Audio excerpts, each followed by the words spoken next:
with Eric Norton, because you only caught the second half of that episode. Is that right? Yep, around the halfway mark. Yeah. So the first half, we talked a lot about pricing in the price guide and pricing the Gretzky rookie and all that. And oh, by the way, we're live now. So hello to everybody who's tuning in. It's great to have you. Thanks for joining us for Sports Cards Live After Hours. Joining me tonight, co-hosting with me tonight for the next hour and a half or so is my good friend Ameet Acharya. And you can see on his name tag how to find him on ComC, New York. That's how you find him there. Hey, look, Ameet, name says hello. Name says hello. Chris West is here. Chris, good to see you. Ernie, welcome back. Charles, great to have you. Chris West says, missed live due to kids' bath time and bedtime. No worries, Chris. You can always check it out in reruns. Check it out in reruns, man, if you want. That was a really good episode with Eric, actually. It was I would say it even exceeded my expectations. He was a great guest. He was challenged kind of throughout, and he was up for the challenge. You know, we were talking about what goes into repricing the Gretzky rookie in Beckett magazine. That's kind of what we started talking about, Ameet. And, you know, it's a delicate issue for them to change that price. It's not like they just go do it flippantly. It seems like they've been working on it for years. It's currently at $400 to $800. Yeah. I think it should be a lot higher. I think it's more in that $1,500 to $2,000 level for a raw card. Yeah. Have you noticed that certain cards just don't move in the price guide? That's 99% of them. Yes. Yeah. It happens. It happens. And, you know, it's if you go back and watch the episode, for those of you who didn't see it, it was a great, I was very happy with the episode. I thought he was a great guest, and we got to cover a bunch of things. But the grading part at the beginning was the first quarter or so of the show. And if anyone didn't see it, go check that out if you can. I don't know who this is, but hola to you as well. Feel free to type your name in so we know who you are. Rich is back. There's Barry. Barry, how are you? Great to have you with us. And Barry's one of Ameet's best buddies in the hobby. I know they do lots of business. Yeah. Eric, welcome to the show. Yeah, I think it's 800, Chris. It's 400 to 800 is what Eric told me during the episode. So no, I haven't looked for a while, but you know, whether it's 800 or 900 on the high, it's wrong right now. Yeah. Chris says Beckett is useless for anything older than 2 years in most cases. Useless is too strong a term there. I think it has some usefulness, but it doesn't really have usefulness on high volume cards. It's more for the other cards where there is some usefulness. Lars from Mars, man, what a challenge that is. Well, first of all, Lars, welcome to your first After Hours. And if we disappoint you, man, hey, too bad. This is a chill. This is a different episode. I try and do this a lot different than the main show. I try and be much more relaxed and we have less of an agenda. Amish Dave Archer, man, you're riding with me tonight. Well, great to see you again. Thanks for staying up so late. Terry, welcome back. Irving, my man. So Irving Minera, mustache card breaks, or Minera sports cards, and he's known as the mustache man. We just confirmed Irving will be my guest on a future episode of Sports Cards Live. We did book it. I just forget what day it is, but he's booked in October with me now. So can't wait to have you, Irv. Rich says, I didn't realize they had such a small staff taking care of pricing. It's a tall task to have to wait 100 years. It's a tall task to have to watch 100 years worth of cards. It certainly is. Hey, look who's here. Brett Miles. Great to see you, Brett. Been a while. Good evening, guys. Able to join for another After Hours. Great to see you. Thanks for joining. Al says he uses the Beckett price guides all the time for set information. There you go. Not useless, but certainly not as useful for real pricing, real values of cards. Eric welcomes Lars. Have a wobbly pop and enjoy the show. I love it. Colin, welcome back. Good to see you again. Dave says, I miss Irving from Blog TV days. Yeah, and Irv, I saw you posted on Twitter that, you know, you're live now, and I went through it, and you were live on Breakers TV, I believe it is. But I couldn't, for some reason, it tuned in, but there was nothing happening, so I didn't stick around long enough to see, and I had to go live myself. But glad to see you're still doing it, Irv. I can't wait to learn more about that. Austin Olson, sorry I couldn't catch as many live streams as before. Been pretty busy lately, but still enjoy watching the recordings. Well, Austin, I just happy to have you whenever you can make it. Guys, this guy here, that's my good buddy Ameet Acharya. He's known online as either 99 Goals, or he's also known as Titan Hockey Stick on Twitter, on Instagram. He's also known as Vaguely Linear on Instagram. If you want to tune in and see his many doodles that he does. Here, I'll put up, there's his Instagram on the ticker right now for you guys. Check him out. He does he's a great hobbyist. So Ameet and I have been setting up beside each other at Expo for probably 5 years now. More than that. More than 5 even now, yeah. And which is great. It's good to have a friend there. You know, I can go walk around and him or his booth partner Kent will watch my booth for me, or because I usually don't have anyone there with me at the show. I'm kind of flying solo, but so it's always nice to have a friend nearby, which is awesome. And yeah, man, just a good hobby guy. So I'm happy to kind of, for those of you who may not have caught Ameet on Because I'm Carlos a few days ago with Carlos from the hit show Because I'm Carlos, and I do recommend you all check that out. Ameet, they did an episode a couple days ago, and it went on for a good 2 hours or so, and I watched it all, enjoyed it all, so I recommend you guys check that out. And let's see what Carlos says. He's down here. Carlos says, I think Ameet needs more nicknames and handles. Could you get a second line into your name, Ameet? Yeah, I know. Hey, Carlos. So there you go. On this comment that's up there right now, Because I'm Carlos, that is the name of the channel. Do check that out. Ameet, sorry to just have you sitting there, but I'm going to run through a few more of these. All good. Chris West says, I'm surprised Beckett never set up auctions and had it set up to populate their price guide values for them. Sounds like a tall task. Yeah. Irving misses Dave Archer as well. Oh, you guys, why don't you guys start your own show? Just kidding. Glad to have both of you guys. Name says, I haven't used Beckett for pricing in a long time, but I really do enjoy reading them. Well, let's talk about that for a second. Ameet, the price guide is one thing. It's the bulk of the magazine. How is your enjoyment of the content, the actual articles been in Beckett magazine for the past few years? Past few years, I haven't paid as much to the articles, but historically, I love the articles. Right, it was one of the first things I would read. I pay more attention to cardboard connection. I look at their write-ups and their things like that, but haven't read as much as Beckett as I probably should have. But I know historically, I love the glossy magazines from back in the day. The one question I had for everyone, does anybody remember, and maybe I'm crazy, but wasn't there a Charleston standard price guide at one point for hockey cards? There was. It was like a really thick issue.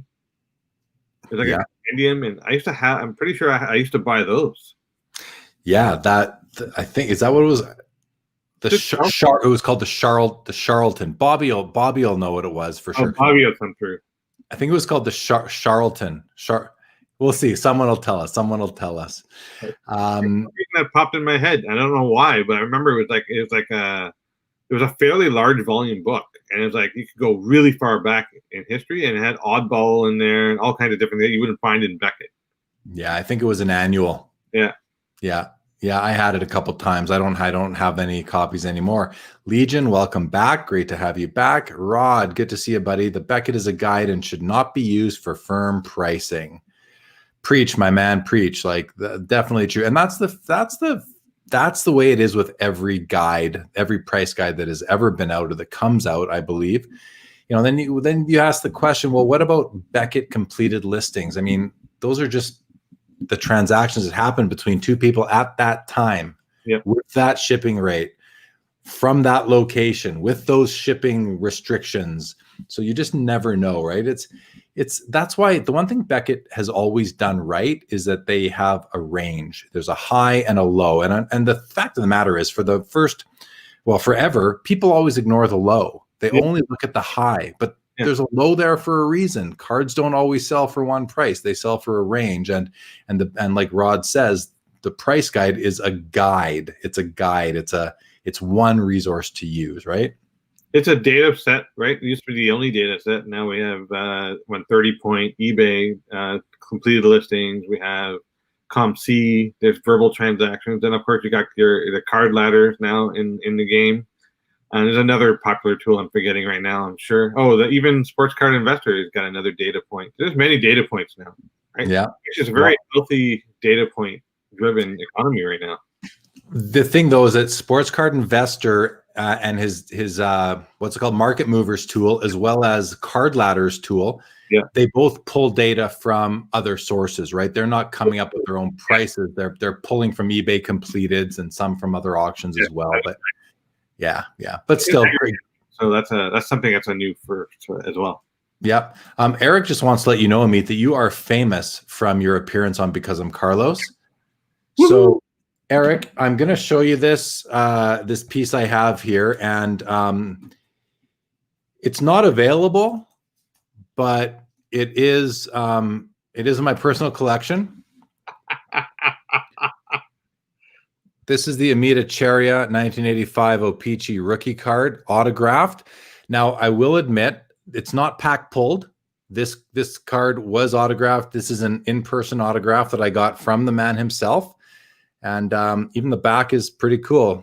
You know, he scored, 99 games played, 99 goals, hence his name on many message board forums. But what will really surprise you is the penalty minutes, 7,354 penalty minutes in 84-85. So anyway, Ameet, you're famous from Because I'm Carlos. You have your own hockey card. You are one famous mofo. You know what we should do, Jeremy? You and I should get a dual card. You know those dual headshot cards? Yeah. We should get one made. Then we can like the Nolan Ryan, Jared Kuzman. Actually, Because I'm Carlos, we can put Carlos, yourself, and me, and we can be like the Magic Johnson rookie card. We can with the perforated edges. Perforated? Yeah, exactly. I'm down for that. I'm down for that.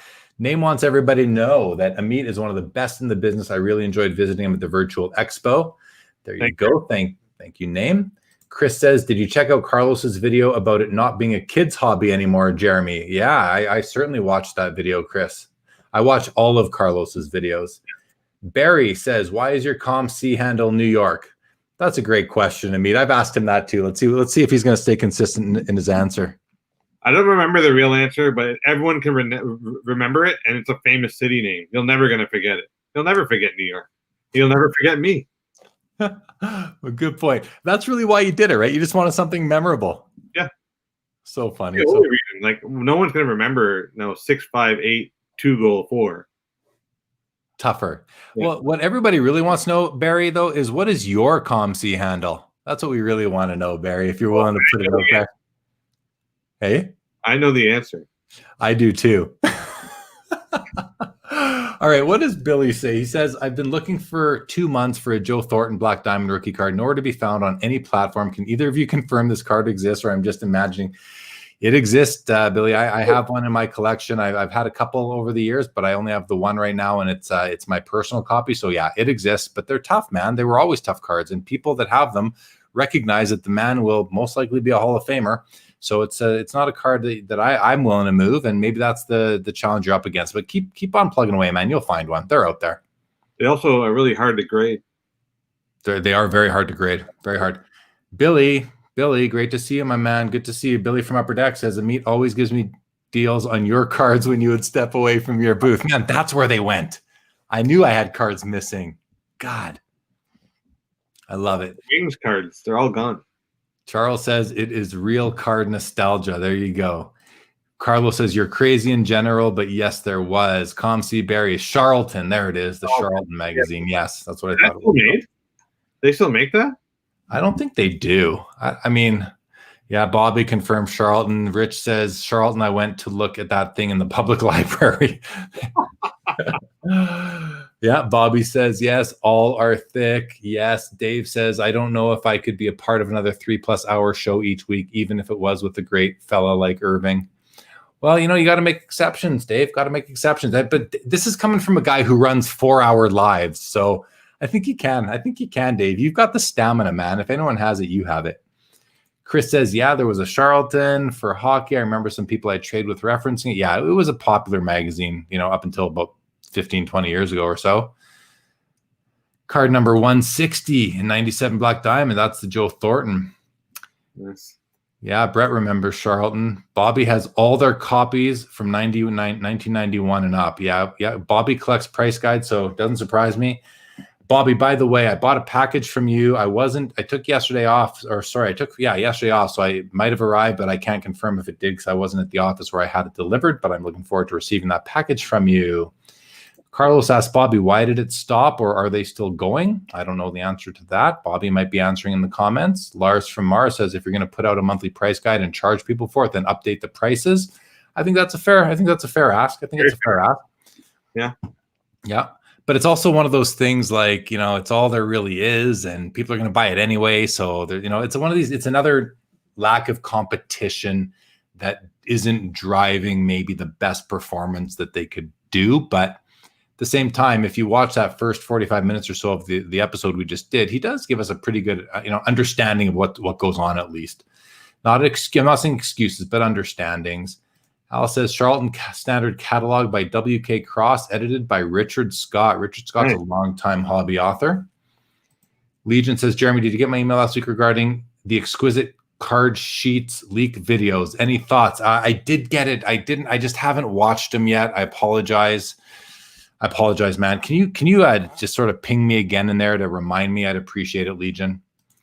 Axonite 64, welcome to the show. Use Beckett for the odds. Super useful. Another great point, right? Yeah. Great point. Chris West, wow, Ameet told me the one he sent me is one of one. Different color. Different color? Yeah, Chris got a different color. Different color card? Different color autograph. Oh, different color autograph. Oh, so I don't have a complete set. Is that what you're telling me? You don't have a complete set, but I do have one here that I could do just for you again, Jeremy. I'd like it, but I'd like it in a game dated moment. Because dated today. Because this has a black autograph. I'd prefer to get it with a blue or a red autograph. Okay, I will work on it, and I'll make it a game dated moment where I'll sign it and say we were on Sports Card Live this evening. I love it. Awesome, man. Awesome. Eric wants one. He wants an Ameet card for sure. I don't blame you, man. The question is, who doesn't want an Ameet card? And I don't think we're going to get many answers to that. I've got 1,000 of them, so if you need any. So certainly not one-of-ones. Name says, got to get that Ameet card certified by PSA. So funny point. Funny you bring that up, because we had a card made for the Mayor of Canada. It's in it looks like I have it right here, actually. And I'm not going to dig it out. I can't find it right now, but it looks like a 78, 79 O-Pee-Chee card. And I actually took one to PSA's booth at the expo. I said, hey, can you slab it in one of those green labels? They wouldn't do it. Any custom card that is made that looks like any existing set, they won't slab it because it might be misleading, which I think is fair, Carlos says, wait until the fame gets to Ameet's head, and he's selling shirts, mugs, bobbleheads, and other novelties at anotherrandomnickname.com. Well, how long do we have to wait for that, Ameet? Because I'll be your first customer. I'll take one of each. We'll start next week. I'll leech off of Carlos's fame to do it. Perfect. Billy has one. Billy has an autographed copy. Here we go. Here's an answer. Bobby says Charlton stopped in 2014. That's even later than I thought. Oh, What else do we got here? He wants to be the New York Yankees of ComC. That's a good reason to call yourself New York, Ameet. For sure. I would love that. Chris West says, newest Charlton I can find so far is 0304. Barry says, Kent needs to join Ameet in the next After Hours. You think Kent would ever go on a show like this? No. He's okay. He's a quieter guy, but when you get talking to him, what a good dude. We're gonna ask him. See what he says. Okay. Yeah, Lars, I remember Tough Stuff. What I loved about Tough Stuff was that it was like a huge, oversized magazine with a nice glossy cover and just so much content inside. Like it was like a newspaper between two huge covers. They also had a free card every time you bought a mag. It was in that plastic, right? You rip it up and you get some special card. And then they came out with Tough Stuff Junior, which was a smaller magazine that also had cards inside it. That was pretty cool too. Billy says, I don't know if I should watch this show with the two guys that message and tell me how to do my job more than my boss. Well, Billy, I don't know, man. I've been hammering on the whole Fleer thing lately, and I think it's like I told you the other day, Billy. I'll be telling I told you so in a couple of years on that one for sure. I'm pretty sure. I'm pretty confident about that. You guys will be bringing it back before you think. I think they're already working on it. Let's be real. You never know. You never know. Bobby Burrell, they were linked to the Canadian Sports Collector magazine, I believe, and new management couldn't keep it going. That would be in reference to Charlton. Dave says the Beckett Yearly Almanac has been incredibly helpful in my dive back into the hockey realm of collecting. That's nice to know. I like some positive anecdotes as well, right? The hobby can often be so negative and so critical, and it's sometimes just nice to flip it around. Pricing is irrelevant as I pay what I can afford and what I feel I'm comfortable with. Yeah, as long as the seller will sell it to you and you guys can come to a deal, then that's the way deals are made. That's the beauty about. That's what I love the most about card shows, right? I mean, someone comes to your booth, they see a card, they see a price, and then you can decide if that's going to be the final price that you transact at with that person. It also depends on their behavior too. A lot of people don't realize, like, if you come across, as someone that rhymes with Rick, I'm not going to sell you the card. It doesn't matter how much money you throw on the table, right? But if you're nice, I will probably bend more often than not. And I've done that, and you've seen that. But then I sold cards to kids that for a third of what I was selling it to an adult. 100%. There was this one guy once. I was back in like 2010. I was put it together a mini hoard of Jamie Benn Cup rookies out of 249. Beautiful card. I had like 12 or 13 of them. I was picking them up for like 50, 60 bucks each. A couple years later, they shoot up. They double in value or triple in value. They're worth like $150 to $200. So I decided I'll sell a few of them. This guy comes to my booth, not friendly at all, wants to inspect each and every card I have, taking it out, looking at it, pointing out every little thing to me. Meanwhile, I've got 5 other people at the table I'm trying to deal with. And then he starts his negotiating tactics, and he basically wants to tell me what everyone else is selling the card for and what he could have bought it for here and there and then. I basically said, hey, man, I'm not selling you any of these cards. You've already wasted enough of my time. Give them back. And that was it. It's the only time I've ever refused to sell somebody a card, but it let me know that I'm willing to refuse to sell somebody a card if I don't want to deal with them. To me, the hobby is about relationships and doing a transaction with somebody. And also, my cards mean something to me most of the time. Most of my cards mean something to me, and I want to make sure they go to what I consider to be a good home. I won't just sell them to certain cards. I won't sell to anybody. Some I'll sell to anybody. Unless you're a dick, then I'm not going to sell you a card. I won't deal with you. But most people are really nice and friendly, and that's all great. Have you had any like crazy experiences like that, Ameet, where you just said to take off? I've had situations where I wanted to like reach across the table, but I've had to restrain myself because they're just like, I'll come back. Like, this is one classic tactic. Come in the morning, offer me a price. Come in the afternoon, offer me a price substantially less than the one you came in the morning. Then come in on the next day and go less than that. And say, you know what? If you've had it for all 3 days, you know what? I'll do you a favor and I'll just take it. And like, those are the guys that I want to like, dude, I've had this for 20 years. I don't need to move it. This is not a mandatory for me. I'm not married to these cards. These cards are not my life. That's the one thing people have to understand. Like, it's not my bread and butter. This is something I do on the side, right? Yeah, and many dealers at card shows are just like that, right? Many of us, the greater us, we have other jobs, and it's a side hustle, if you will. Although there are several dealers that do it for a living or that have bricks and mortar stores, etc. And they're going to be. Sorry, go ahead. No, you go. I have one good story. So there was a guy I was dealing with. So this guy from the U.S. He was dealing with me, and he was going to show me the cards because we struck up a great conversation about baseball. And he had a Ken Griffey Jr. Tiffany PSA 10. And then I looked at him like, oh, I love this card. And I'm like, I can't afford this card. I love this card. And somebody had tried to offer to buy it off of that guy on the spot. And the guy told the guy to go in a nice New York way, leave me alone. Like, I'm talking to him. And he looked at me and goes, since you're nice, I'll give it to you for X.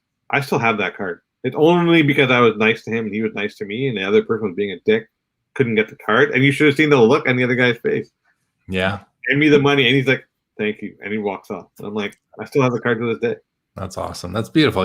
That's just a lesson to people. Like, don't go up to someone's table at a card show and feel like you're entitled to either their card for a price you want to pay, or their time. I mean, I'm going to give everybody my time that comes to my booth. If if I say hi, I say hi to everyone that walks up to or by my booth.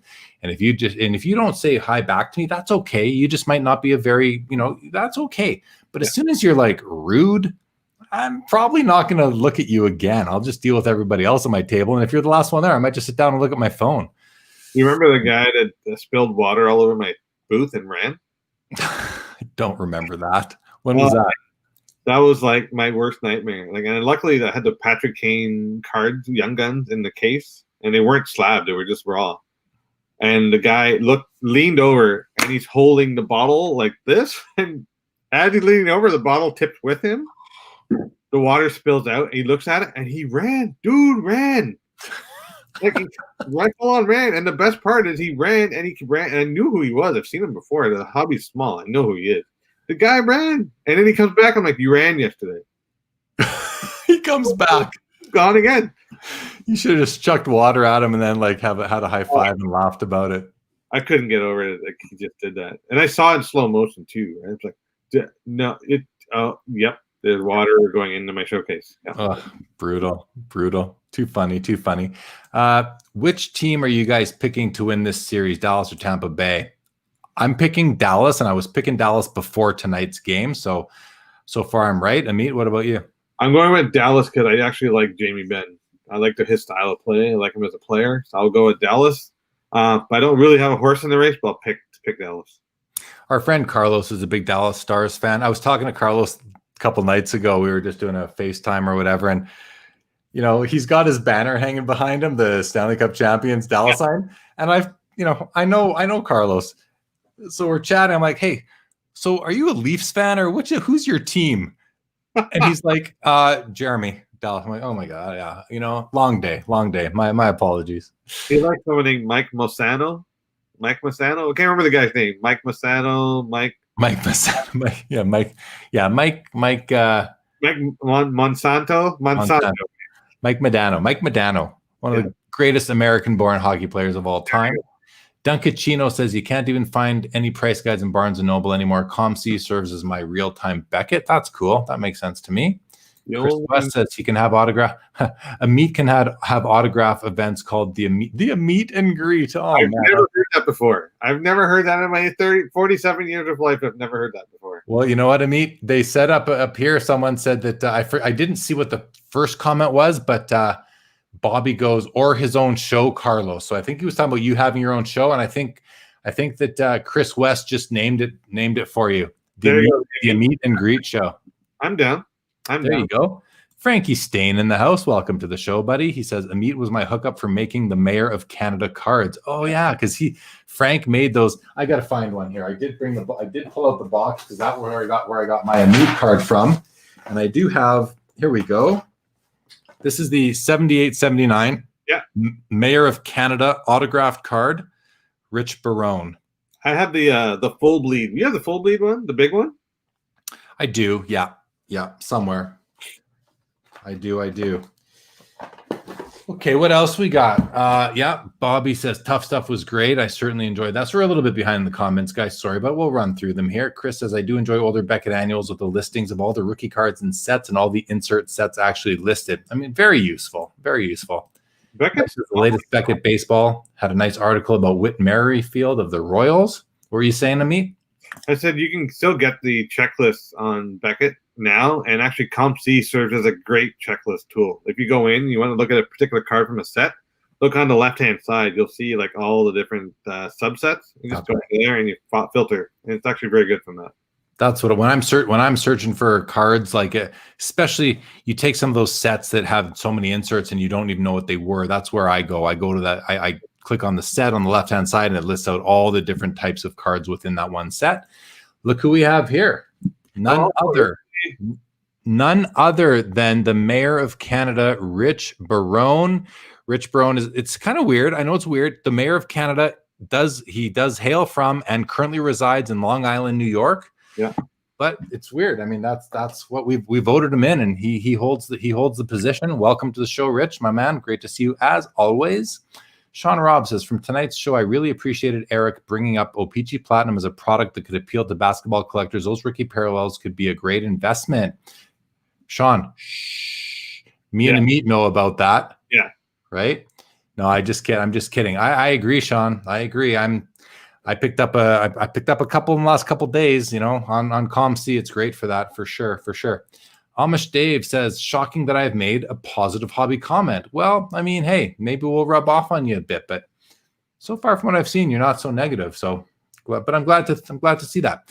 I've had more fun the last 7 months in my deep dive back into hockey than any other time collecting specific cards. I wonder how much of that has to do with just how much more time we have and how much more exciting the hobby has been during the pandemic, and how much more content there is and how much more of an audience there is for content. What do you think of me?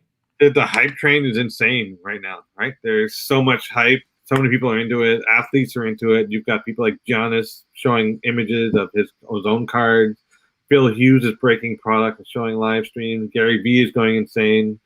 You've got your live show. Carlos is his show. Everyone else has their own show. There's so much content. Who needs cable? Yeah, exactly. Right. Right? Because you get all the content right here on YouTube.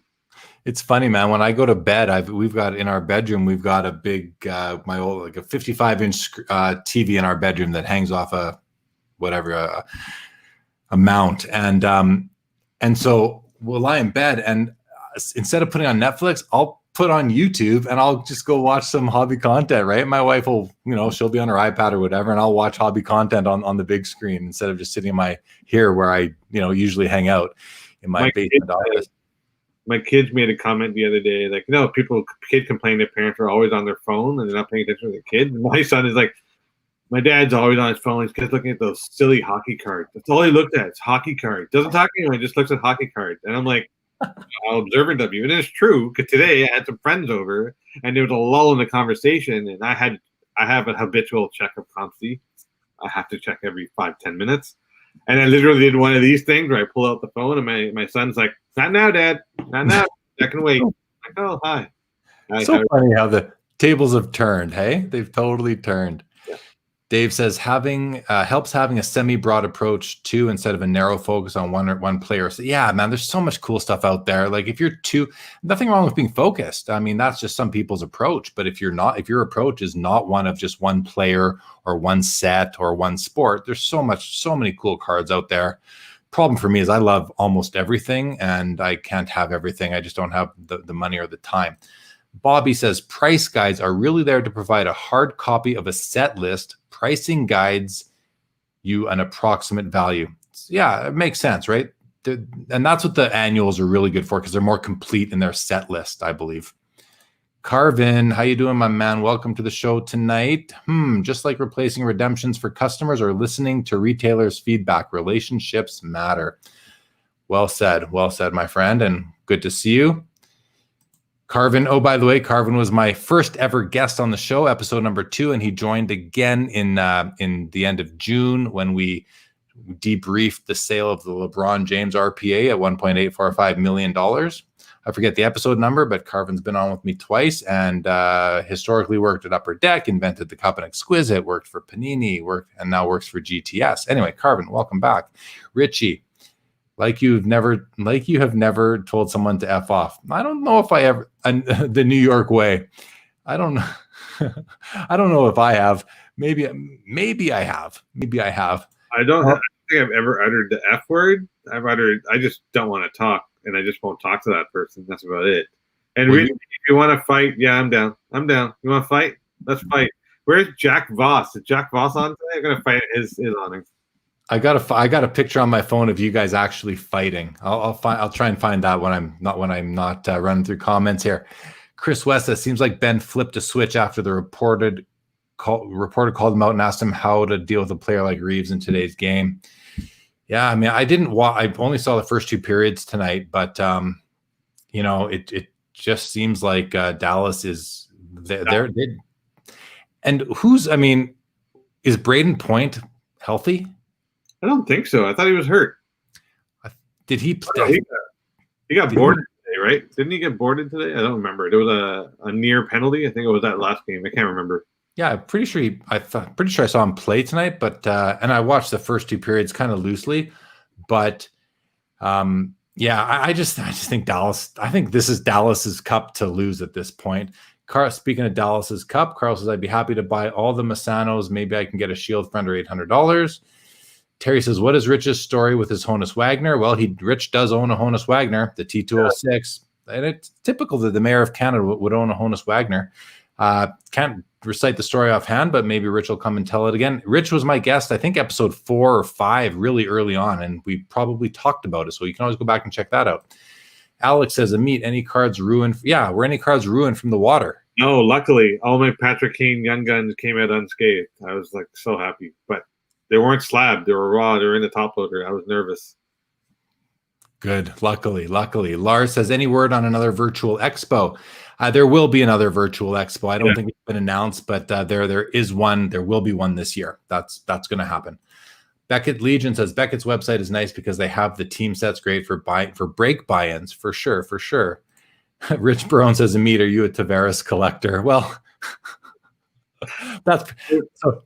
Rich is a big Islanders fan, and he hates my Leafs. He hates my Leafs. There you go. Amish Dave says, I just love going back to, like I said on the podcast with Eric, picking up cards that as a kid I couldn't even look at affording then that I can afford now if they show up. No doubt. Oh, here we go. Bobby Burrell says, my mistake. Charlton stopped in 2006 with the 16th edition. That makes more sense than 2014. I hadn't seen that thing in like 15 years. So pretty much right on. Thank you for the update, Bobby. Barry from ComC says, would you then say 2014-15 O-Pee-Chee Platinum hockey would be desired like 05-06 the Cup hockey and 12-13 Prism basketball, relatively speaking? So I think what he's meaning, I'll let you take this to me, but I want to just clarify, because I think what he means is the first time they put out O-Pee-Chee Platinum was 14-15. So does it have a chance, Ameet, to be an important set like 12-13 Prism basketball or 05-06 Cup?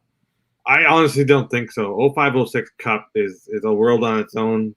12-13 Prism basketball is a world on its own. I think 14-15 and onward, they just got really neat looking inserts that are very much comparable to Prism basketball. I don't know if you want to put Cup and Platinum in the same sentence. They're actually appealing to market collectors in two different spheres, right? Well, I hear that, but I think the same can be said for putting 12-13 Prism in the same category as 03-04 Exquisite, right? They're two different sets, but they're both important in their own way because they're first sets of products that have major brand equity right now. So maybe the better question is, does O-Pee-Chee Platinum does the first year of O-Pee-Chee Platinum have the potential to be a first set ever released that is really important in the hobby because of its lasting the lasting life of the set itself and its brand equity? I would say yes from that perspective. I would actually agree with that because O-Pee-Chee branded. O-Pee-Chee brand itself carries a lot of weight. It is the first of its chromium kind, but it's not really, right? Because then when Topps was in hockey, they had its own version of the chrome parallel, did they not? Didn't Heritage have numbered chrome parallels in it? They did. I collect both of this. I collect the sets from the second and third year. Yes, they did. They were like out of 667 one year and out of because the year that looked like the 66, 67 set. Yeah, the wood parallels were out of 667, and the next year they're out of whatever number. I don't remember off the top of my head, but yeah, they were numbered and they were awesome. They're awesome. So I think it's not a first of that type of card, right? So I don't know. I struggle with it being like a flagship. I think the word we're looking for is a flagship brand from that perspective, and I don't think it is, but I could be wrong. I'd like to hear other opinions on it, but at least Jeremy, what do you think? Well, I think you got to look at the rookie class as well, and 14-15 by memory I do not recall it being a great rookie year. I'm kind of blanking on who the rookies were in 14-15. I'll go find it. So I'm sure someone out there knows. I'm blanking on who the rookies were that year, but I think you got to look at that, and then you got to look at, like, of course, the main. So you're gonna have the Crosby, you're gonna have the Ovechkin, you're gonna have a Jonathan Taves, a Patrick Kane. You're gonna have a Carey Price. You're gonna have some important players in there. You're not gonna have Connor McDavid or Austin Matthews. They weren't around yet. So, but you are also going to have Wayne Gretzky and Mario Lemieux and a bunch of other Hall of Famers. So it's got some potential, but I don't know if it'll be as important as like the first year Prism, because the other thing about first year Prism is that it was produced in much lower quantities than today. Yeah. I've never heard about 14, 15, or any year of OPC Platinum as far as the base cards go, and even the rainbow parallels, which would be like the silver prism parallels, they're not that desirable. When you get to desirable is when you get to the numbered parallels, at least for what, in my opinion, you know. So I just looked up on CompC. Oh, see, free plug, Barry, free plug. So Draisaitl is in 14-15. Vasilevsky's in 14-15. Oh, right, that year. So there are a few for sure, but then I had to struggle to look it up first. Right? Yeah, in my mind. There are a few. Isn't that also then? Is that not Tarasenko as well? I think so. I think that's in there as well. Although he's lost some of his value over the last couple of years, battling injury. Gaudreau's another one. Billy says, if guests receive a watch or something for being on your show, I'll gladly go on a meet and greet. Guests receive a watch? I'll draw you one, buddy. How's that? There you go. Draw it, cut it out, and put it around your wrist. There you go. Billy, we got to arrange to get you back on Sports Cards Live here pretty soon. Actually, I'll reach out to you. We'll get you back. We can talk about I don't know. I guess we got Series 1 coming out pretty soon, and of course we got the Cup. The Cup should be coming out within the next 30 to 60 days. So it'd be good to get you on to talk about that. Even though I know we don't talk about the Cup at Upper Deck until it comes out, but hey, we can just talk about some other things maybe. Laura says, point played tonight, but he's 70% and playing with an injury, according to reports. Yeah, that's what I thought. Thanks for the update. We do, Richie. We do need an expo so we can all hang out, and then we can watch you and Ameet have a fight, and it'll be just like old times. Yes. And it's actually, Richie, it's going to be a few years, I think, before we have, I think it's going to be like late 2021, I think, before the next one, I think, my gut feel. I think, yeah, at this point, we'll be lucky to see a spring expo next May. Billy says, can you remember anyone being brazen enough to try and steal from a dealer table at a show like the Expo or the National? I have a story for that one. Let's hear it. So I can't remember the dealer. It used to be a fairly prominent one, but a collector tried to steal a box of Panini Prime off his table. And this other dealer was bigger than me and taller than Jeremy. And I can't remember his name, but he had a very sarcastic wit.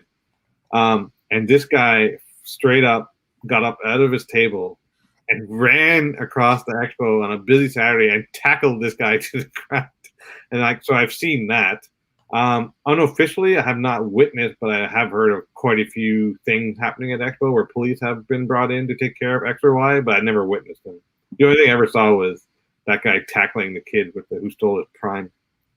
Yeah, I've never witnessed either, but I did see at the National last year or 2019, I saw a big kerfuffle going on. Somebody was running, kind of ran by me, and then I saw other people chasing him, and they were, that guy had stolen something, and the chase was on. I know if you're ever set up at a show and you're on, especially like a big show like the Expo, and if you're set up on a corner booth, you got to watch your end table, because I know that I think it was set up there was Mike from Eastridge here in Calgary. He had a couple stacks of cards stolen off his table. Or no, actually it wasn't Mike. He didn't come that year. A couple other guys, he had his booth, and it happened to them. So yeah, you got to be careful. And but you know what? If you don't have anything over your card, if you don't have showcases, that's one thing. But if you don't have showcases, you got to get some clear plastic and put it over your cards. Otherwise, you're really just asking for trouble, because unfortunately there are criminals in the hobby who will go out and try and find cards for free. So no good. Carvin wants to see Tampa Bay win the Cup. Vasilevsky was his favorite draft pick rookie he ever met. That's good. That's a great reason to cheer for a team, because especially if you like their goalie, right? We forgot Pasternak in 14-15. Pasternak. See, Pasternak and Draisaitl right there. You have a good year. So, if those guys last a meet as important hockey players, like if they have great careers, then that 14-15 OPC Platinum set will be more desirable than we're giving, especially once those parallel rookie cards are recognized by more people as important cards. Right now, you can get them for way cheaper than a Young Guns, right? You can get a gold seismic out of 50 for way less than a Young Guns, which makes no sense to me, which is why I buy them. Well, as long as people are going to get over now, Ovechkin broke that barrier of not being named Joe Smith from Toronto, right? So Ovechkin has broken that barrier. So now Draisaitl and Pastrnak have even more impetus to climb, in my opinion. For sure. Yeah, kind of broken that international barrier down a bit more. Yeah. Yeah, because Ovechkin's cards have become like mainstream, like as popular as Crosby's for that matter. Carvin says Vasilevsky came into our draft room, shook everyone's hands, hugged everyone, and said, "Thank you very much." That's a nice guy. O-Pee-Chee Platinum doesn't have a Connor McDavid base rookie. No, it doesn't. Well, see, that's the thing. That's such a finicky thing. To me, it does. To me, it's a rookie card. I consider it a rookie card just because it's numbered R52 or something like that instead of card number 201. Agreed. I'm okay with that. It came out of the product. It's from I am now, and this will not be a popular opinion, but that's fine. This is how I approach the hobby, and I'm entitled. We're all entitled. To me, any card that comes out in a player's rookie year, to me, is pretty much as good as a rookie card. That to me is I know it might not be from the base set. It might be an insert. It might be something different. But if it came out in the rookie year, especially when parallels are when you consider a parallel, to me, they're rookie cards. And if other people say they're not, that's fine. You don't have to consider them. Beckett doesn't have to consider them rookie cards. For me to consider them rookie cards, I don't care if nobody else does. I still think they're awesome. And basketball has proven that too, Jeremy. Basketball has proven that it just can be rookie year and still is valuable. We're seeing it. I mean, the LeBron James RPA that everyone's talking about, the sold for $1.845 million, wasn't actually the true RPA. This was the gold parallel out of 23. So, but nobody cares. People care less and less about that now than ever before. I think that's what I'm seeing. So I agree. And I think hockey's going more in that direction too. I think basketball was sort of already there or getting there. Here we go. Chris West delivers the goods. Goudreau, Draisaitl, Pastrnak, Kuznetsov, Horvat, Klingberg, Drouin. Yeah, Horvat's a great one in there too. Carlo says, go for the ComC sponsorship at Ameet. Go for full shamelessness and get those ad dollars. There you go. Oh, Tarasenko is 13-14. Thank you, Peter. Tuvo Teravainen, William Carlson. Brett says, curious to see how O-Pee-Chee Platinum evolves and builds as a brand. Was always impressed with what O-Pee-Chee offered recently up until this year. Card stock isn't as strong. Interesting, just lacking. O-Pee-Chee Platinum becoming more desired. I only care about, I'm not interested in O-Pee-Chee. I am interested in O-Pee-Chee Platinum. I think it's just a beautiful card. Like, and I love the cool shiny parallels. I can't get enough of them. And I think if Billy is willing to mention it, Billy from Upper Deck, I believe O-Pee-Chee Platinum from last year is one of the first products to sell it on ePack. Oh. I believe if Billy can corroborate that. I don't know if it's 100% true, but it was very popular with the ePack crowd. Very cool. Ekblad's another rookie from that year. Good to know. Yep. Showcases, very important. Thanks, Richie. Lars says maybe Ameet and Rich's fight can be held at the expo on the main stage. That sounds good to me. That'd be hilarious. Insert rookie Carbon. The numbers make a difference. Well, to who, Carbon? Who do the numbers? So they don't make a difference to me. If you're talking about the number on the back of the card, doesn't make a difference to me. To me, the Connor McDavid O-Pee-Chee Platinum rookie card that looks like the only thing that doesn't look like a rookie card is the numbering on the back. To me, I say, nah, it's a rookie card. Well, the front of it says marquee rookie, right? I'm looking at it right now. It says marquee rookie, and the tracks parallel is M1. Does that take away from rookie? I don't think so. No. Richie Barone says, Jeremy, never heard you ever say who your favorite baseball team is. Ameet, are you a Jays fan? Let's go Yankees. Need a cannoli. That message has so much in it. That comment has like 5 different parts, Richie. I needed a break halfway through it. My favorite baseball team. I mean, I guess I got to go with the Blue Jays. Being in Canada, yeah, definitely the Blue Jays. Ameet, you're a Jays fan, right? Everyone in Canada is a Jays fan. Jays, that's not. It doesn't take a rocket scientist, Richie, to figure that one out. Carbon says Prism inserts don't sell. Yeah, and I believe that the inserts don't sell as much, but they're starting to sell a bit more now than ever before. We're seeing more and more people showing them on Instagram and talking about them. But yeah, people want the base cards and the rookie cards. That's a rookie parallel. Card numbers matter. Again, I say a rookie parallel is a rookie card and card numbers don't matter. But that's just me, Carvin. I'm not talking for the whole hobby. I'm just speaking for me.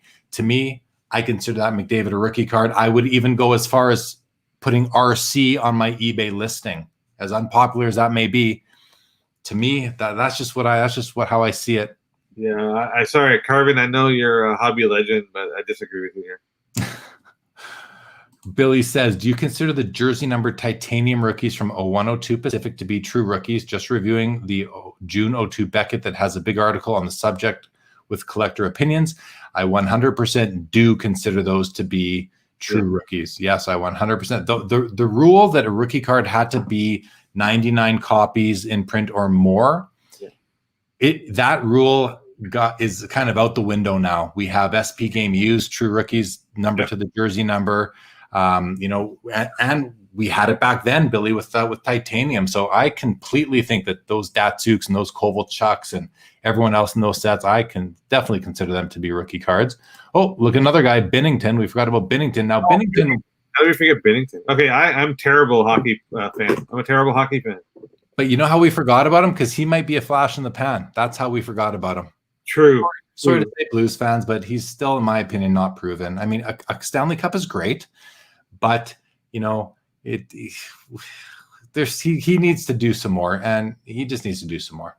I think them getting rid of Jake Allen might have been a bit of a mistake to have to ride Binnington as their main guy moving forward.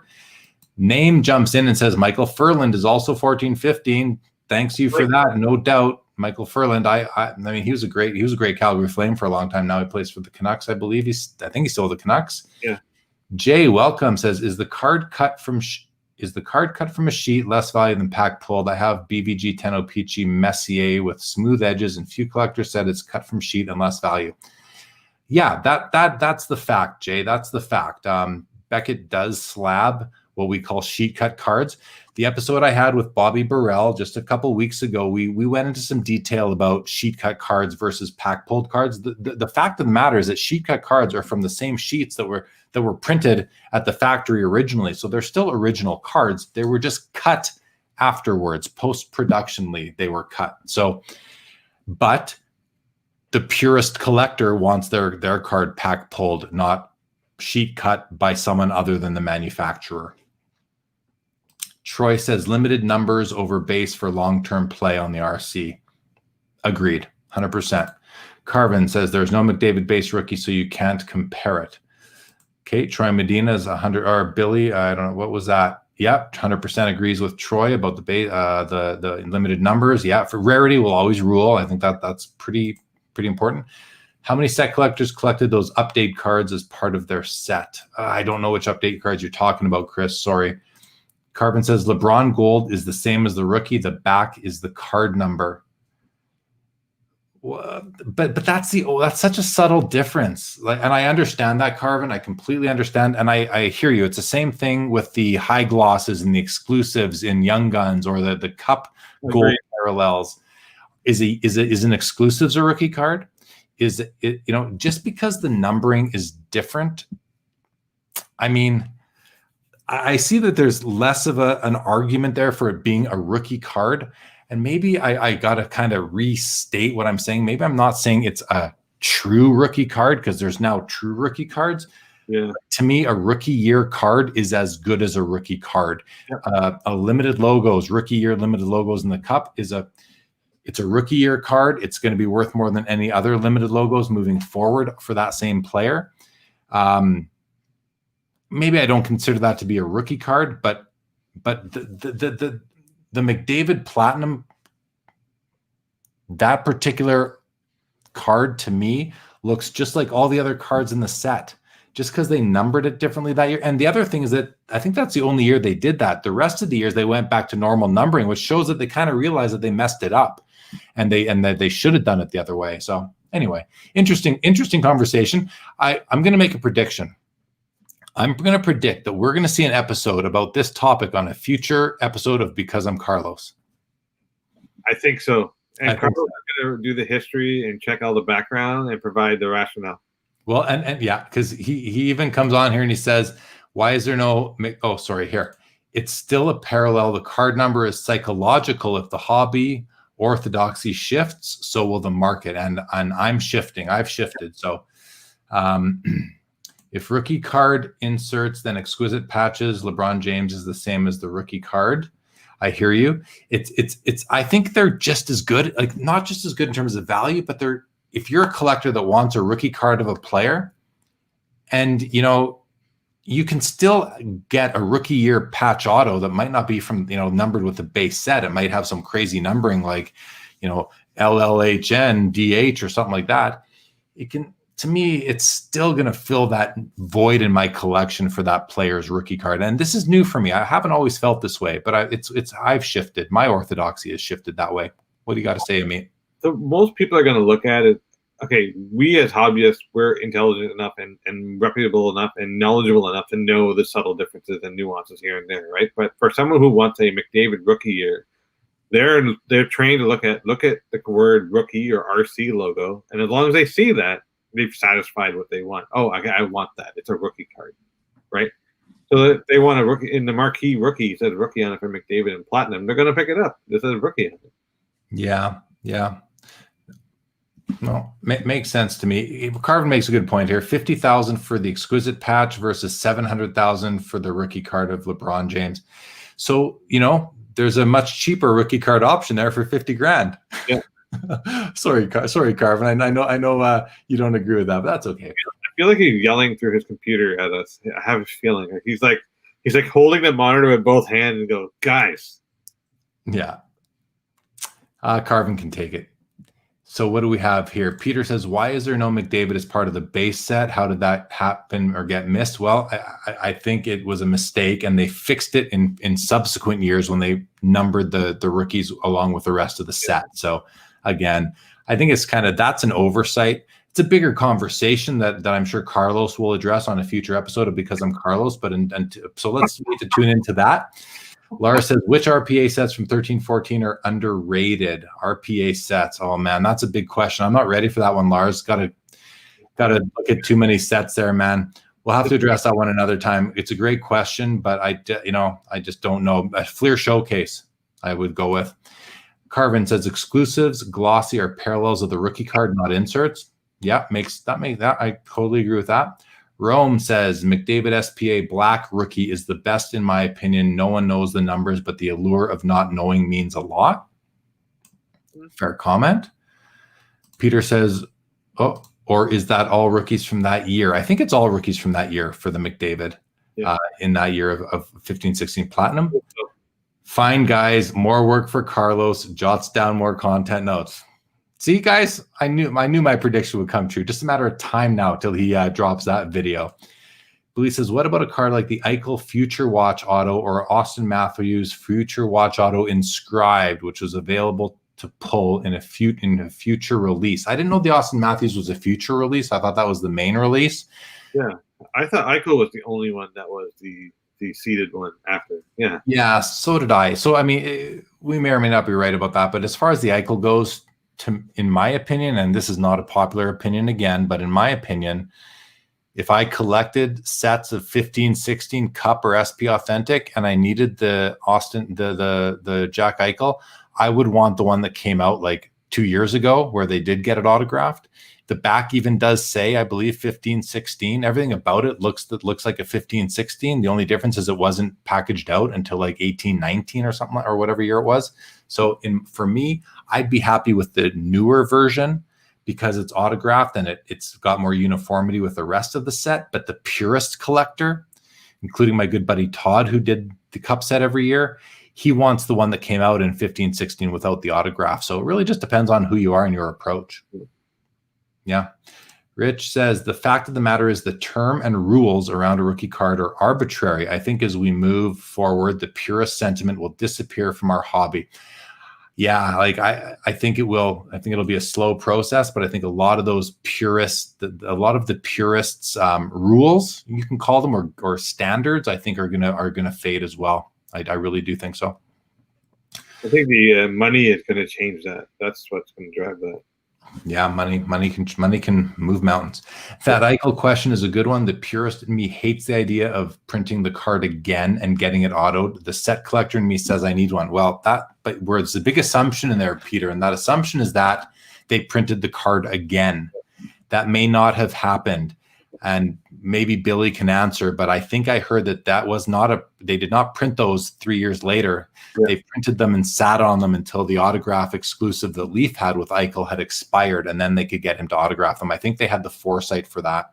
I think that's also dangerous territory, because if that was, let's say that was true, then they will go back in time to, what about all these other ones? Are you printing more? Like, there's a whole validity around it, right?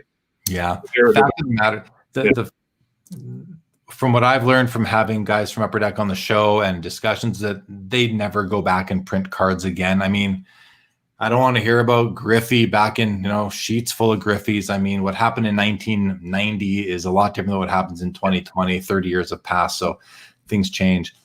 Let's keep going. Chris says, my question is, do the O-Pee-Chee Platinum set collectors count the McDavid and whatever other cards were in the update as part of that set? If so, wouldn't that make it a rookie card? I mean, you have to ask Carlos. What's that? We'll have to ask Carlos.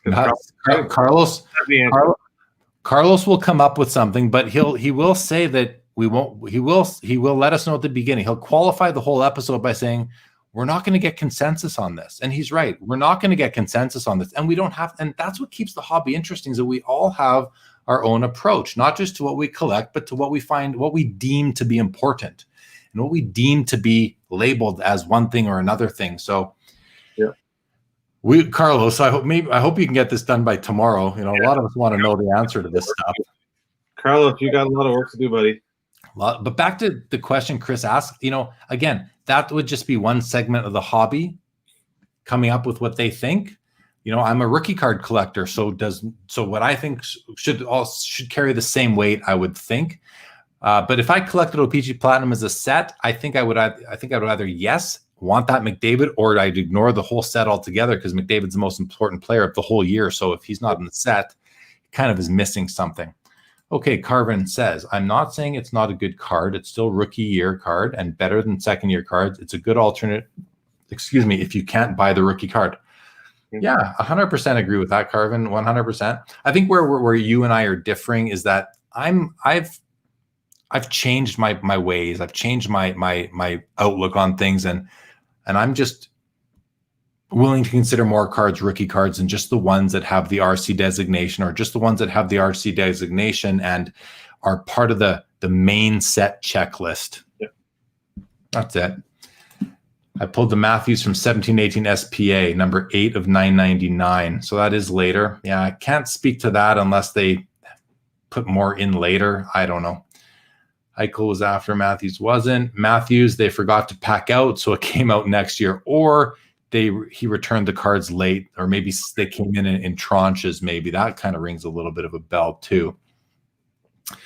Richie says Eichel unsigned his rookie card. Hilarious. Terry says, don't forget about SPA, Crosby, and Ovechkin's that were in 06-07 products. Good point. Very good point. But not reprinted. Again, those are cards that they only made 999, or it was 900 that year, or whatever it was. So I remember that, but I forget why it happened. Maybe they got them back in tranches again. I'm not sure who this is, says less rules, the better. I can't agree with out of 87, the Cup Gold rookie being worth 15% of the out of 99. I mean, yeah, that doesn't make a lot of sense from a strict supply and demand angle, right? Carbon said there was a McDavid rookie card. It's autographed only. Oh, okay, so there is one in the set. What? Oh, SPA, I think he's talking about. SPA for sure. Okay. There isn't a non-auto version. Carlos is working on the episode. Well, you better be. Chris West says, after looking into wrestling cards for a few weeks, they laugh at the concept of a rookie card. The rookie card rules are made up and don't apply. Okay, fair enough. Isn't that kind of like wrestling is not real, right? So it kind of works. Consistent.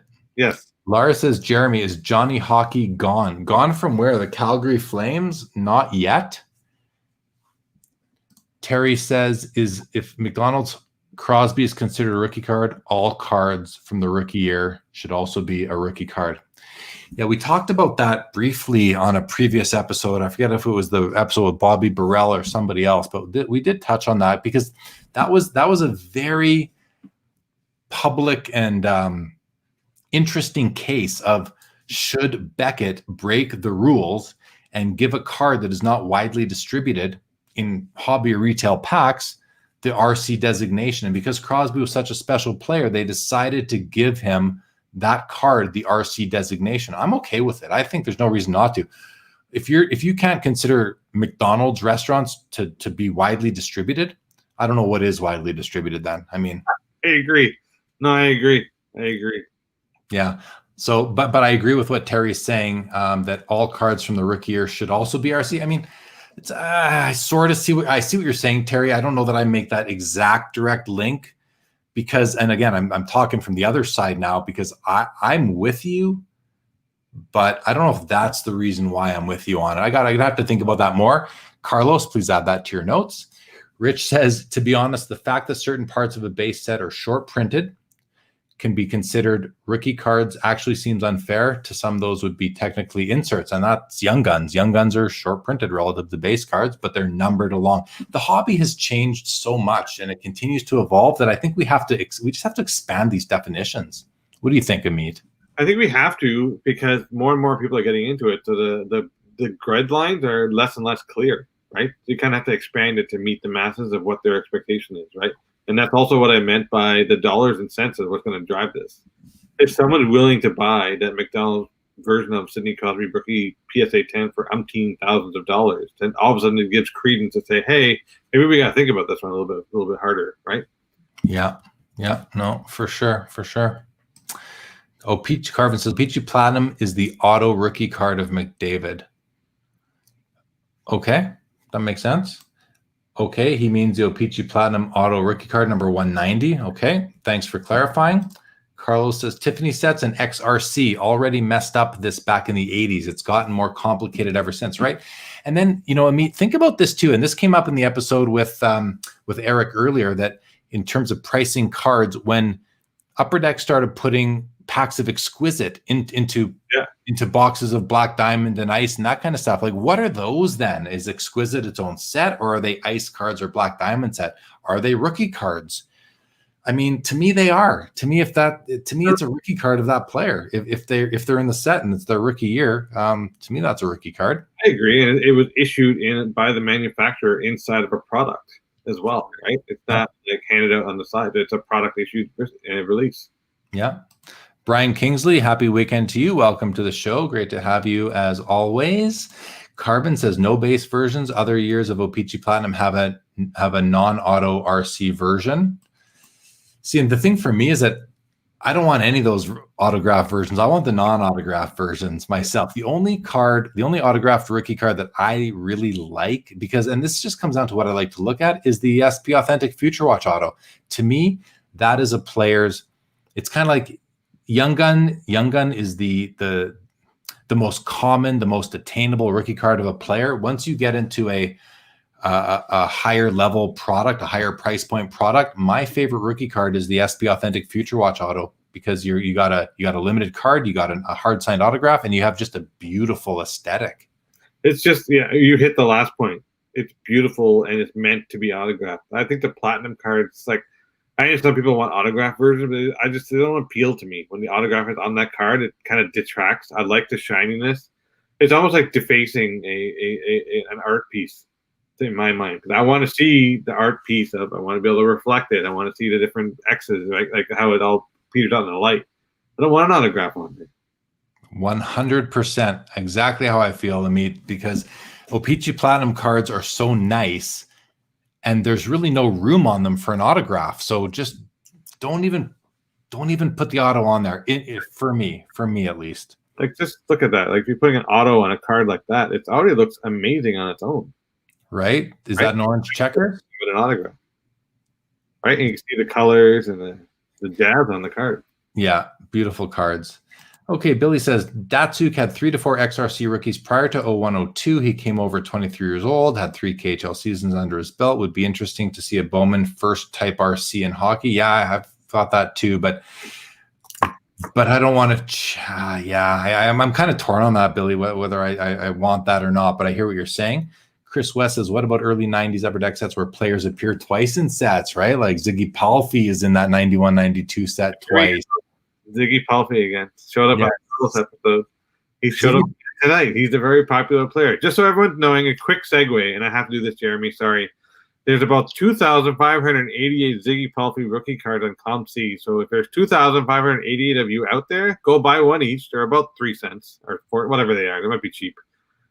Go pick that up so we can change the markets and skew it for pro Ziggy Palffy. Anyways, I'll stop there. Sorry. Ziggy Palffy weaves. As I said, as I left a comment on Carlos's video last week, Ziggy Palffy weaves his way through hobby content, YouTube shows, just like he weaved his way through NHL defense cores in the early and mid 90s. The guy was a magician. I was a big fan. I loved him. I picked him at hockey pools all the time. Rod gives us some knowledge. He says rookie card rules originated from when a numbered card was in the set was the rookie. Right? Because you're thinking about the 80s, you had inaction cards, record breaker cards, checklist cards, and then you just had the base set. That's when his next sets have changed, right? Things have changed so much since back then that the rules need to evolve along with the sets themselves. What about this scenario? Is it the Malkin or the Kessel that's a checklist card, but does it show Young Gun on the front? I can't remember, but is that, if anybody out there listening, every year they do the checklist in Young Guns and they put on the best players, and then they're to me, that's not a rookie card. That's a checklist that has a picture of the player on the front. Eric says, when I first came back into the hobby, it took a minute to figure out why there were so many rookie cards. I just buy the ones I like. Sometimes it's the picture or something else. Yeah, man, exactly. Buy what you like, collect what you like. Always go back to collect what you like. Rich says, to Rod, but in the early 90s, some players had multiple cards in a base set and only one was considered the rookie card, i.e. the World Junior Championship card versus an NHL picture card. Who decided that? I remember that, like the Palffy card in 91-92 Upper Deck, I think they both had the RC designation. I think. So just to clarify my comment on Kessel, so Phil Kessel has 2 Young Guns. One is the actual Young Gun, and one is a checklist card, but it still says Young Gun, and they're categorized as rookie. Yeah. Who are you? Beckett or ComC? ComC. Rookie card or rookie year on ComC? Both are designated rookie card, RC. Could be a mistake on ComC's part. Probably not, but it could be. Or that's what Beckett had it listed as. Either way, I just disagree. I don't think a checklist card is a rookie card. It's because its main purpose in the set isn't to showcase the player, even though that's what they're using it to sell more copies of it, or to make it a more important card, which makes sense. Chris West wants us to leave Zygmunt Palffy alone. Everyone needs 50 copies of his rookie. I can't deal with a white rectangle placed on a foil card to accommodate an autograph, example, Black Diamond. And this is coming from an autograph collector. Yeah. Anytime an autograph doesn't look good on a card, I just don't want the card at all. Who made up these rules anyway? The card manufacturers or collectors? Personally, I don't care. Collect what you want. Yeah. I think Beckett made up the rules, to be honest. I think Beckett made up the rules in the beginning of time. Yeah, you had I can't remember what his name was on. He said that they actually came up with the designation of how a rookie card was to be figured out. I'm forgetting the name right now. Steve Sandground? No, Grant Sandground from Upper Deck when he worked at Beckett. That's exactly right. Yeah, they used to sit around and make these decisions on behalf of the hobby. So it was done by Beckett. Beckett sets the rules, and as much as Beckett has a great history in the hobby and they're synonymous with the hobby, they're not, in my opinion, they are not the end all be all on making these decisions. I mean, hope this doesn't come across the same way, but I think I'm just as well qualified as anyone at Beckett is to make these decisions. But I'm going to make them for myself. I'm not going to put them on the rest of the hobby, but I think I probably could. I think, why not? Why not expert collectors? So rookie card, Ameet, that's a rookie card for sure. And it's, even though it's not pack pulled and it's probably sheet cut, it's a rookie card. Do you recall the first set that featured a rookie that started a debate on whether or not the card was actually a rookie or an insert? Well, for me, it's the McDonald's Crosby. It's the oldest that I can remember. Do you recall the first? I can't recall. Sorry, I don't recall that one. To me, it's the Crosby. Peter, people have priced their Malkin checklists like young guns, and once in a while I've seen them purchased. I think the buyers are making mistakes because I have looked at that card a million times and I'm like, oh, look at that price for a Malkin. Oh, no, it's a checklist. Yeah. Mario Lemieux scoring leader. There's a good one. That, I think Terry might be responding to Cardboard Nostalgia's question, because there was a time, in the late 80s, early 90s, where the Mario Lemieux scoring leader card from the 85-86 O-Pee-Chee set was a very important card. It's lost almost all of its luster now, but I bet there are still some, older collectors, like, 40 years old and up, that still covet that card because we remember how important it was back in the late 80s and into the early 90s. Chris West, isn't the Lidstrom in his Sweden jersey more desirable than his Wings one? It is. I believe that's card number 26 from 91-92 Upper Deck, and I think it's his only rookie card. I don't think he has a Wings card in that year. I don't think so. Could be wrong. Maybe he had one in in the high numbers or something like that.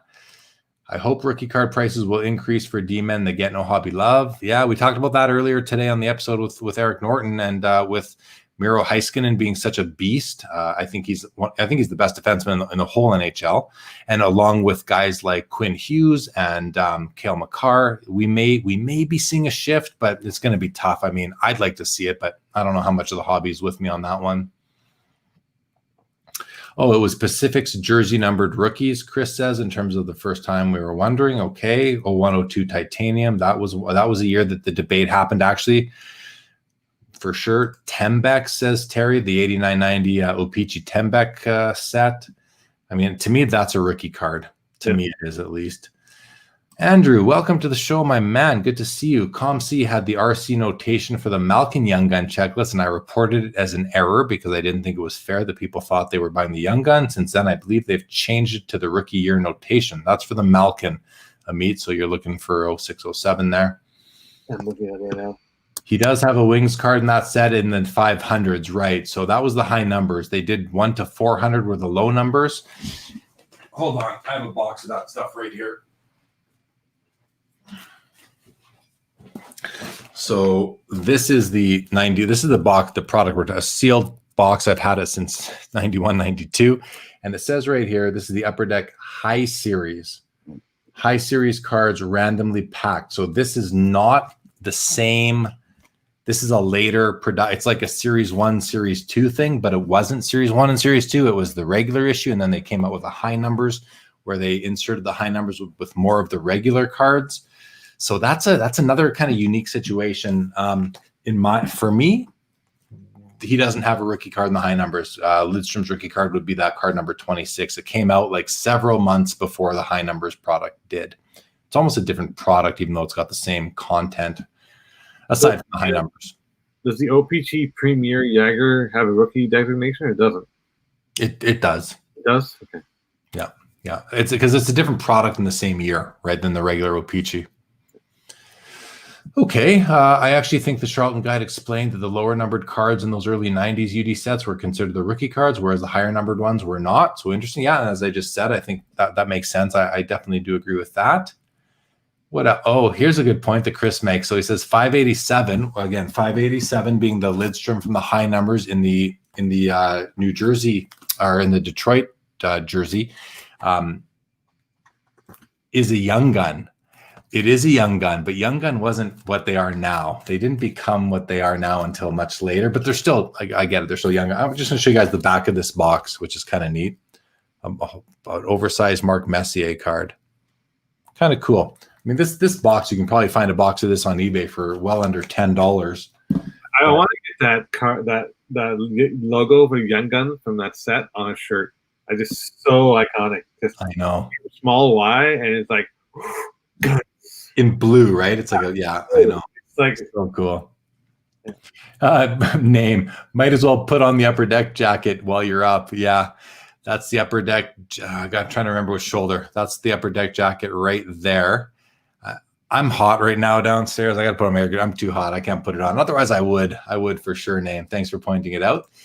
Barry says if Palfi does a signing, 500 rookie cards can move off of ComC. That's all it takes, right? If Palfi, I mean, I haven't heard from Ziggy Palfi in decades at this point, but what a dynamic player he was. I'm praying for a Palfi signing. Sure. Frankie says, I hope card companies bring back the team checklist with a photo of the full team like Yoldo Beach. Yeah. Right? That is what is missing for sure. They did it recently with Upper Deck did it in Compendium with the they had a card with the mascots from every team. Yeah. That's the Oh, Brett Miles says, stop saying hi series. My phone is going nuts. My series. Yeah, oh, he clarifies here, but I got it the first time, Brett. That's hilarious. Thanks, man. Wouldn't the Lidstrom be similar to Kovalchuk having a Young Guns in Series 1 and a rookie card in Series 2? Too technical for me right now, Billy. I just don't I don't know. I can't speak to that. Really important topic, eh? I didn't think we'd spend this long on it, but it's kid. We've been on it for almost 40 minutes. Yeah, ComC lists all three as rookies. We're at an hour 20, man. We're way past. I'm going to look at the notes I had. We've talked about O-Pee-Chee Platinum. Yeah. We talked a bit about book value of the Gretzky card and how tough it is to change. We talked about you being on Because I'm Carlos. We didn't talk about the whole kids hobby thing. No, we didn't. But this is kind of an interesting segue because it's just as tenuous as the rookie card designation, I think. I know, but I don't have another hour in me, man. I got about 10 minutes left in me here. Jordan S. Sorry, Ameet, one sec. Jordan S., welcome to the show. What is everyone's thoughts on the last Upper Deck buybacks? I have a bunch, not much sell. I mean, I think it's a cool product. Buybacks. I don't have in my personal collection because I don't want the buyback. I want the original card as far as a rookie card goes, but beautiful cards, very popular product as far as I know. Ironically, I only have one buyback. It's this one. The Gretzky card. Very cool card. Barry's asking for 2 more hours. I'll tell you what, Barry, I'll give you 2 more hours if you decrease my ComC fees and kind of let me see what hits the listings before anybody else does, maybe. I'll give you I'd like that service too, please. Have we heard why Fedorov doesn't sign with Upper Deck?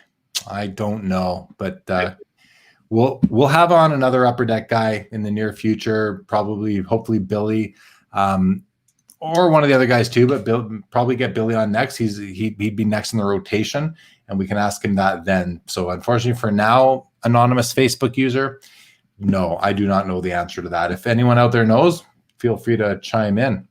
And for the first time LOL. Hi, Kigme and Deblay. Welcome to the show. Yeah, I've only got about 10 minutes left in me here anyway, but what I was going to say is for the first time tonight, we're at the end of the comments until now. Really?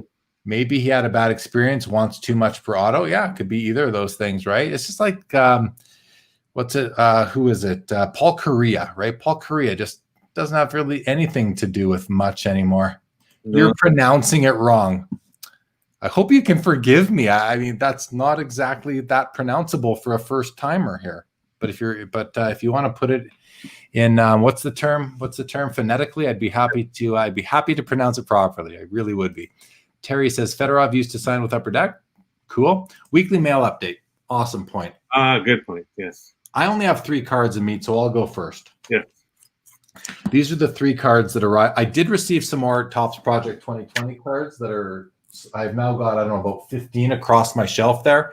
And those are the ones that I like. I've got a whole bunch more that I just don't like, and I'm just going to sell them and probably take a loss, but just they're heavy in those holders. So other than Project 2020, 3 cards came in. The first one was this card here. It's a 2012 Fleer Retro, Essential Credentials Now, numbered out of 26 in a PSA 9 holder of Pekka Rinne. So I'll tell you why I bought this card. I wasn't going to buy it. It's like I bought it as a one-off, but the guy had like 5 or 6 of these for sale, and this was the first one. And I thought, I'll just try and buy all of them. You know, nice lot of nice essential credentials, graded. I mean, the price I got this card was under $10 before shipping. this one here. Anyway, I bought this one, and then the rest of them I didn't win. Like I lost out on the bidding on all of them. So this is the only one I got. But hey, shipped I think was $11. So you can't get a card graded for for double that. So no big easy card to add. I've got what was the pink one numbered out of? Well, they're different and different numbering for all of them, right? So, but the yellow ones, you know, if the numbering is 1 to 42, the pink ones, the numbering is 42 to 1 for the same player, right? Yeah. Other two cards I picked up this. I love Sub-Zero Golds from Upper Deck Ice. So this is 1819 Upper Deck Ice Hockey, the Sub-Zero Gold out of 8 of Marc-Andre Fleury in a Vegas uniform, which I thought was really cool because it's just cool. And these are such nice cards. They're basically acetate, but they're not totally see-through, just a little bit see-through, but they're awesome cards. So that one for my collection. And then I picked up this. Now this is right on topic. If Carvin's still out there, this is a Braden Point 2016-17 Fleer Showcase Precious Metal Gems Blue, numbered out of 50, rookie card. Yeah. So, I mean, again, I consider it a rookie card. I don't care if I'm the only person in the world that considers it a rookie card. To me, this is a rookie card. And it's numbered out of 50. So it breaks the 99, the minimum 99 rule, which I've thrown that rule out the window anyway. It's not even an insert or a parallel. It's a parallel of an insert. So, I mean, I'm throwing away all the rules here, and I'm saying it's a parallel of an insert numbered to 50, but to me, it's a rookie card. And the fact that this card, I think I forget what I paid, but it was like, I don't know, $20, something like that. And, you know, his young guns with the way he's been playing recently, I don't know, I haven't seen them lately, but they're probably over $100 now. A steal of a deal. And from a Precious Metal Gems card that is, you know, has all the equity in the world if it was a basketball card. So those are my 3 pickups that arrived this week. I do have a shipment coming from my US address in the next couple of weeks, so that'll be a really fun one. Before we do your show and tell, Ameet, let's just go through a few comments, okay? Yeah. Okay. Rich says, could Fedorov have an exclusive with Leaf? He does not. Here we go. Kick me into balls. Kick me into balls. I get it now. That's good. Very good. Is that your real name? That's my question. Anyway, welcome to the show. Billy, Fedorov's money manager embezzled the majority of career earnings. I'm sure he would take whatever Upper Deck was offering. 43 million stolen out of 80 million career. I don't want to hear that. That's so sad. Fedorov was such, you know, imagine like Fedorov is a player that does not get the hobby love he deserves. I mean, we were talking Hall of Famer. We're talking the most dynamic player of his day, really. I mean, his Upper Deck rookie card from the first year of Upper Deck hockey was all the rage. I mean, that was the best card of the year for many years. That was a huge, huge card. Jordan says, nice, thank you. Peter says, I agree. The Point is a rookie as an RC card. Thank you, Peter. Ameet, let's see what you got. Well, I got a few more cards, but I'm not going to go too long.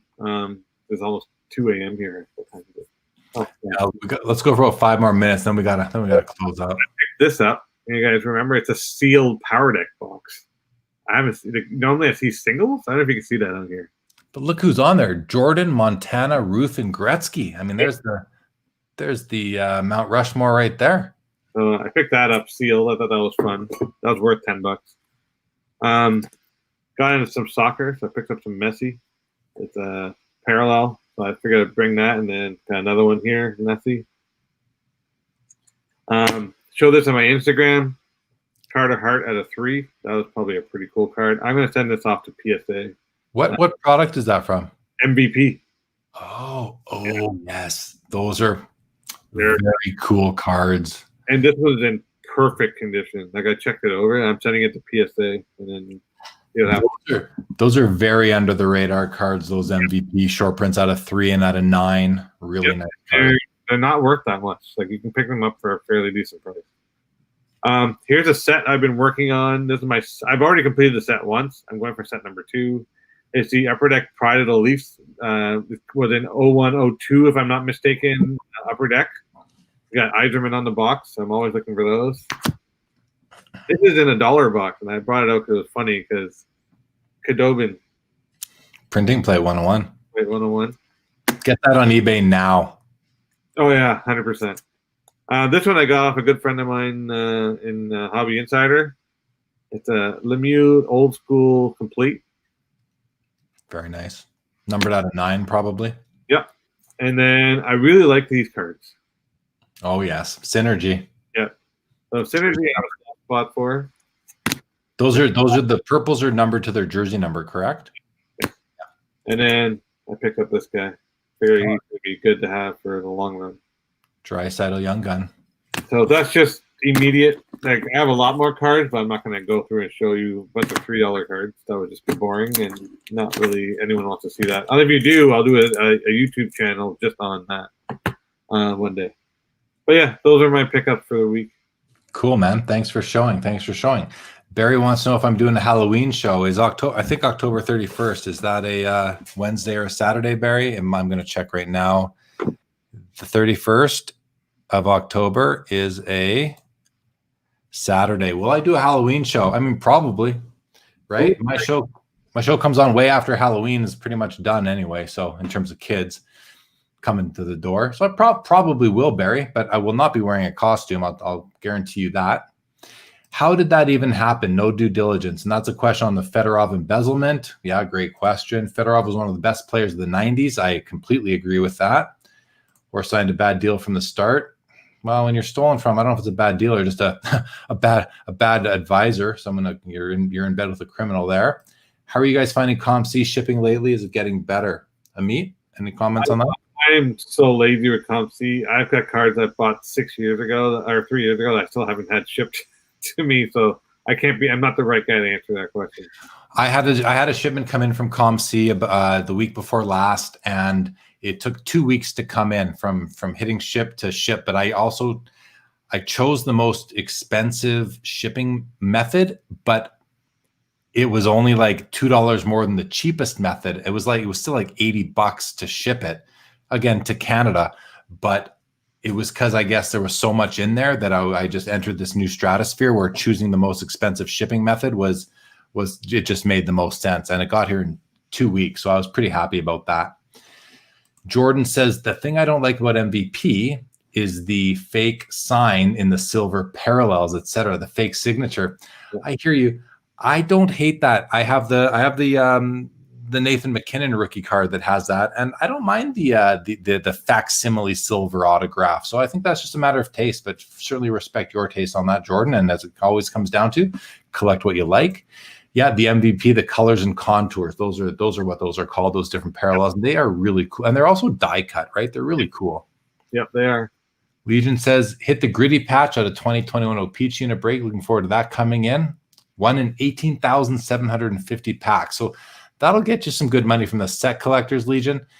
Yep. To me, it's a gimmick. To me, it's just a gimmick. It's something that I have no desire to own, but I'd own it because I'd sell it for more than I paid for it, hopefully, if I hit it in a pack. So good for you. But to me, it's not a hockey card. It's a complete gimmick. But I mean, and it's not a gimmick to me. Like, I mean, when I talk about manufactured patches, to me, manufactured patches that depict a player are still that player's cards. Yeah. This is a chase card of the most famous mascot in hockey right now. I don't know. Mascots are in the stand. I'd rather have Yuppie. What's that? I'd rather have Yuppie. Yuppie, yeah. Another mascot from the Montreal Canadiens, right? Yeah. Name says great pickups. Guys, thank you, Name. Yeah, those are good. Thank you, sir. Billy says Power Deck is such a perfect turn of the century nostalgia product. I've been waiting for a box to pop up at a realistic price for years now. Got it, Terry. Halloween's on a Saturday. Thank you. You can dress up as Teppo Newman for Halloween. That's a good idea. That's what I'll do. Thank you, Chris. Great idea. After hours Halloween party. We'll do it. What else we got here? Superscripts are super underrated. Yeah, I like the superscripts. I think that's the silver autograph we're talking about on MVP. Those are nice. Thank you to Jordan. Barry says here's Barry from ComC talking about shipping from ComC. He says it is getting better. Rushed orders are about 3 to 4 weeks. non-rushed, or 6 to 8 weeks. So while those shipping timelines may not make everyone so happy, at least we're getting the information. So thank you, Barry, for providing that to the viewership. Greatly appreciate it. Any of you buying on ePack, I have a bunch on there and got to figure out how to transfer them, etc. I mean, I've never purchased cards on ePack ever in my life. Ameet, do you? Yeah, I broke down the other day. I needed to break something, so I bought Platinum. Yeah, I'll do every now and then. I'll buy a pack here or there, but just to satisfy the urge. If you have any questions on how to do that, just text me or ping me, and I'll help you figure that out. There he is. You can find him on the ticker right now on Instagram at Titan Hockey Stick. Yeah. Ayo Rhino, what is up, pal? Great to see you. Thanks for joining. What are your thoughts on NBA rookie stickers from Europe? Ooh, I mean, a cool alternative sort of card / sticker to add to your collection. Yeah. Unfortunately, I'm not that familiar with them. Are these Panini products that are only being distributed out there? I think also Upper Deck ePack. You're a basketball product. Doncic fits in it, and he has a sticker auto, and they're trying to sell them for umpteen thousands of dollars. So that's a gray area, and I think there'll be a whole show by Carlos on some rookies. Yeah, there you go. Chris says, I'm just letting stuff sit at ComC. Yeah, I did that for a while, but I just had to have it. Peter says, hey, Jeremy, when you scan your cards to the Dropbox, do you find the color little light in the photo after the scan? Good question. Yeah, I was turning down the brightness in the settings, and then I forgot to, and then I just went with it, because to me it's more about having a record of what I own versus needing a perfect picture of the card. But yeah, I did notice that, Peter. I did. Jordan says, yeah, it's different for sure. You get good hits too on ePack. Yeah. Thanks, will do. Awesome. All right, guys. I mean, we got to wrap this up, man. We missed some things, but we can always do it again. Yeah, for sure. For sure. So, and I'm exhausted. I gotta get up. It's late, man. Well, guys, hey, we're gonna wrap up here over the next minute or so. So thanks everybody for joining After Hours. Thanks, Ameet, for co-hosting with me. It's been a pleasure to have you. You guys want to reach out to Ameet, you can reach him on Instagram at Titan Hockey Stick. Give him a follow. Send him a message. If you want to find me, there it is, Instagram at jaylee_cards, on Twitter, sportscardsliv1, and the email address for the show, sportscardsliveshow@gmail.com. Upcoming episodes, I'll stream those right now again. We are booked. This show is booked into the foreseeable future right now, which is great. I don't need to stress about finding or looking for guests, which I haven't really ever had to do, but I'm glad I continue to not have to do that. So be sure to check out all the upcoming episodes, guys. Jordan S., great night, great show. Keep it coming. Thank you, sir. Thank you for joining. Will do. Name, great to have you as always. Thank you, Rich. Thank you for coming. Legion, you the man. Thanks for showing up. Eric, great. After Hours is always fun. It's so relaxing for me. I enjoy both, but this is just different. I really like it. JC, thank you for joining. Always love hockey talk. It gets no love here in the States. Well, we're trying to change that a little bit. Once more of the basketball guys come over, hopefully we get more love for hockey in the States. It could be a while. Brett Miles, thank you, sir. Thank you for joining. Always great to see you. Terry, good to see you too. Great job. Thank you so much. And anonymous Facebook user says, thanks. Awesome as usual. Great discussion on the RC issue. Thank you so much. I'm sure I know who you are. It's not by your post tonight, but thank you for joining. Andrew Oliver, thanks for joining, pal. Great to see you. Hope to see you at the expo soon. All right, guys, we're going to wrap it up. Ameet, say goodbye. Cheers. Good night, everybody. We'll see you later. Thanks for joining. Have a great rest of your weekend.